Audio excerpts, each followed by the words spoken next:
Hey there, it's Seb Frey here with another exciting episode of It's a Seb Show.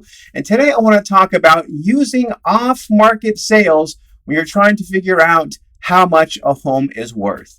Now, the reason this comes to my mind is because the other day I was trying to figure out how much to offer on a particular property. And so I was researching the comps and I came onto the MLS and I was looking. And I found three comps, three out of not that many because it was a pretty spectacular and unique property. Three comps that all had 0 days on market for them. 0 days on market. So what does 0 days on market mean? It means that it was not on the market. It means that these were not fair market sales. These were off market sales. And so I'm asking myself, how valuable or how useful are these comps anyway? Because they aren't fair market sales, right? And I work in the fair market. I work in the open market. Most buyers and sellers, they are selling into the open market, and buyers are competing with other buyers on the open market. I mean, something like 75 or 80% of sales now today are receiving multiple offers, right? And that is where you're really having buyers compete against each other.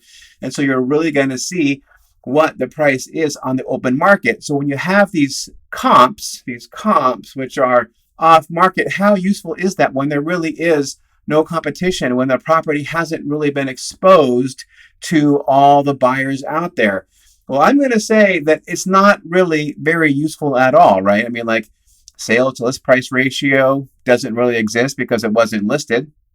Time on market doesn't really exist because it wasn't on the market. And the actual price itself, how useful is that? Because, I don't know what somebody else might have paid for it had they had a chance. Now, you can say, hey, Seb, a lot of buyers who are doing these off-market deals are today going to be offering really a lot to keep the seller from coming onto the market, right? They want to give them a really good offer. And I can appreciate that. I totally hear that argument. But here's the thing.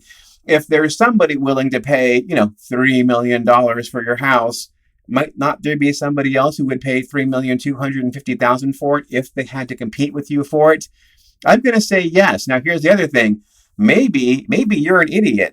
Maybe you're paying $3 million for a house when, in fact, if it were on the open market, they would find there was no other competition for that property at the $3 million price point, and you might have only had to come in at $2,750,000. So if you are using these off-market sales to try and figure out how much your home is worth, my advice to you is just don't do it, because these are unreliable sales numbers. You can't really rely on them if you are trying to figure out what your home is worth on the open market. There is a term that bankers and appraisers use for this, which is it an arm's length transaction, right? An arm's length transaction is where the buyer and the seller do not know each other. They have really no pre-existing relationship whatsoever.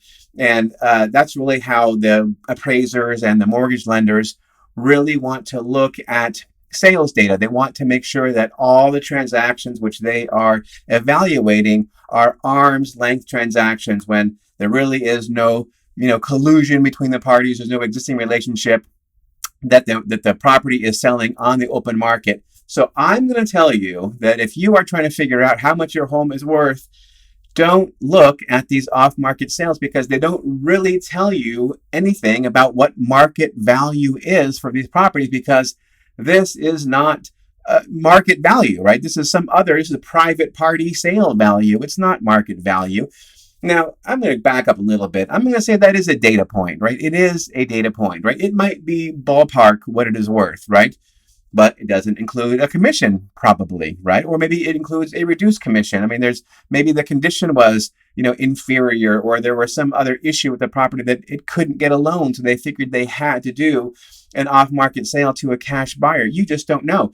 There's all kinds of information that you are lacking, and that is kind of baked into that sale price, which you will never be party to. So my advice to you is, if you're trying to figure out what your home is worth, don't use those off-market sales, because they really are not necessarily a reliable indicator. And when you're trying to figure out what your home is worth, you want to use reliable data, not unreliable data.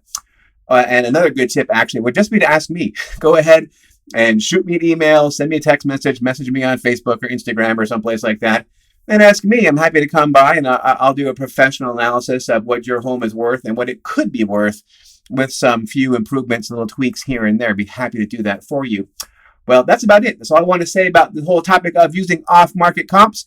What do you think about using off-market comps? I would love to know. Do me a favor. Write a little comment here, a comment on Facebook or YouTube or wherever you're watching this would be really appreciated. And if you like what I'm saying, if you like the cut of my jib, give me a thumbs up, give me a like. I would really appreciate that. And of course, share this with somebody you know who's trying to figure out, hey, do I count that off-market sale down the street when trying to figure out what my own home is worth, right? A lot of people are asking that question, and maybe, just maybe, this video might be of interest to them. And do me a huge favor. I would really appreciate this if you would just click the subscribe button right there on YouTube and subscribe to my YouTube channel. I would really totally love it and be forever in your debt. All right, that's it for this episode of It's a Seb Show. Thank you so much for watching, but hey, don't worry, it's okay, it was okay. I'll have another episode up again before too long.